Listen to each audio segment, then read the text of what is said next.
Hello everyone. So now we'll begin by looking at the definition of direct and indirect speech. We'll also be looking at some examples to further understand what exactly that definition is trying to convey.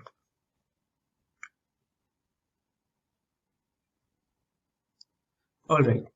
So let us look at the definition of direct speech. So direct speech is the kind of speech which repeats or quotes the exact spoken words. That is, there is no change in these words. So what this means is that if I say something like, uh, hi, my name is Shreyash and I like ice cream. So you have to use these exact same words when you're dealing with direct speech, right? You cannot change these words. And usually when we are talking about direct speech, we are reporting something that's going on in the present, like it's going on right now. All right, so there's an example over here. We might be reporting a telephone conversation, right? So I might be talking to a friend, and my brother might be telling my mother about this telephone conversation that I am having with my friend. So that is usually when we use direct speech, when we're talking about something that's going on right now in the present. Okay, so now let us look at some rules that we have to follow when we are talking about direct speech. So the first rule is that each new character speech starts on a new line. So what this means is that if for example, if Shreyash says something to Nandini and then Nandini replies back, so both of these lines, so see, you can see that there are two different characters that are in the play over here. So both of their speeches need to start on a new line. You cannot use the same line for both the characters' speeches, the two characters being Nandini and Shreyash. All right, so the next rule that you have to keep in mind is that speech is opened with speech marks. So what exactly are speech marks? So quotes are what are known as speech marks. If you don't know what quotes are, don't worry about it. As we move forward, I'll show you exactly what they are. And the next rule is that each line of speech starts with a capital. So if I say something like, go get me a box of chocolates, then the first letter of this word, of this sentence, needs to be capitalized. So in this sentence, the first word is go and its first letter is G, right? So G would be capitalized in this example. Okay, so the next line, the next rule is that the line of the speech ends with a comma or an exclamation mark or a question mark. So oftentimes there is some sort of emotion that is behind any sentence that we speak in our day-to-day life. So for example, you could be excited or you could be puzzled, that is, you're asking some sort of question. So based on that emotion, we use an exclamation mark or a question mark or a comma. All right, so let's look at some more rules. A reporting clause is used at the end. So reporting clause are said, shouted, replied, exclaimed could also be another reporting clause.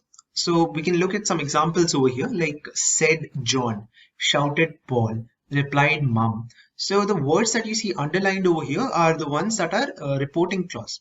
For example, said, shouted, replied here would be the reporting clause. The next point is that a full stop goes after the reporting clause, right? So if I said something like, yeah, I'll give you an example. As in the next slide, I'll show you an example over there. I'll show you how exactly and where exactly we're using the full stop.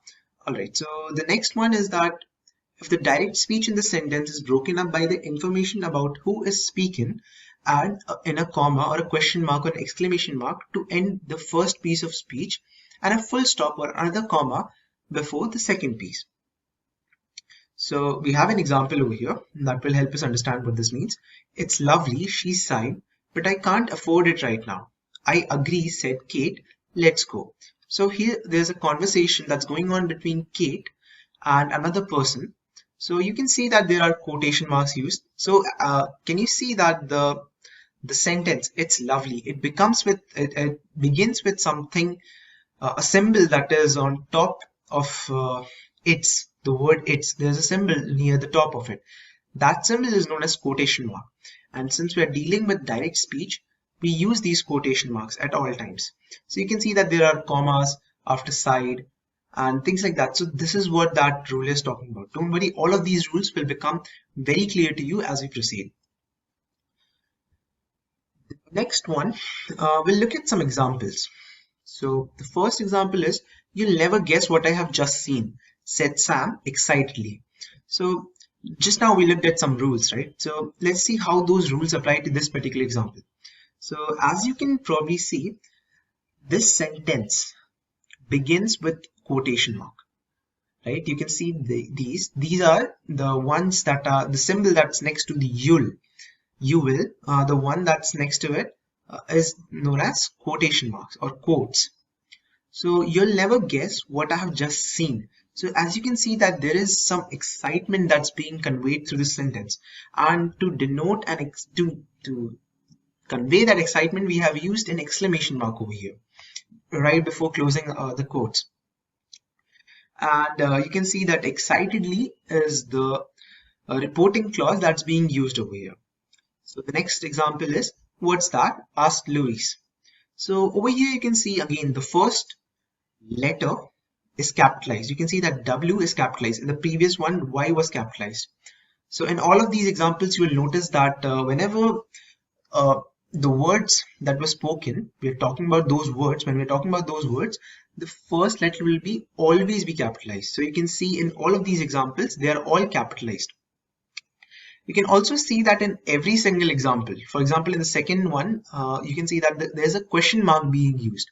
What's that? Right? So we convey our feelings or emotions. Example, the second one, we are puzzled, right? So we are conveying that with the help of a question mark. In the other examples, you can see that we are conveying some sort of excitement with an exclamation mark. So you have to keep in mind that we use exclamation mark or comma or a question mark, and we always use quotes, and we make sure that the first letter is capitalized. So in all of these examples, you can see all of those rules are being followed. The next example, "She said, I wish that I were rich." So again, you can see that there's an exclamation mark, there are quotes, and the first letter is capitalized.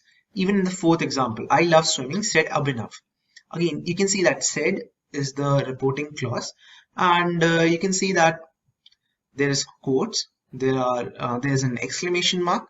So all the rules that we just talked about are being followed in all of these examples. And with that, we'll stop our discussion on direct speech. As we proceed, you will see a lot more examples on direct speech and even how we are converting with it. And all of the doubts that you might be having right now will be cleared if they are not already. All right.